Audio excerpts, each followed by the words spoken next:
නංගි මං ඔයාව හම්බ වෙන්න කියලා හිටියේ. ඇයි අයියෝ? නංගි මම ඔයාට පොඩි බඩක් කියන්න කියලා හිටියේ. නංගි මට ඔයාව දැක්කම මගේ හඳුන්පත කීන් ගානවා වගේ දැනෙනවා. ඔහොම කියන්න එපා දෙයියෝ.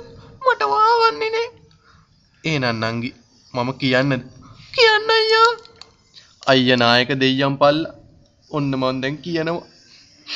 ඔන්න කිව්වා. ඔන්න කිව්වා. ඔන්න කිව්වා.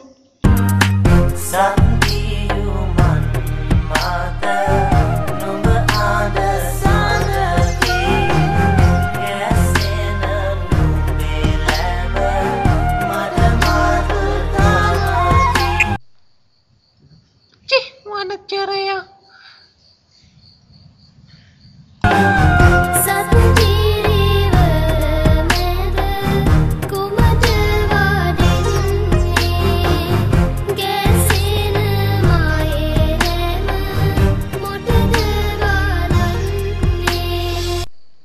Nanti mitra kollo. Mau kamera apa ya mau balanin? Nanti mitra. Pada kollo, malah nak. Untuk kemudian kalau kan nonton.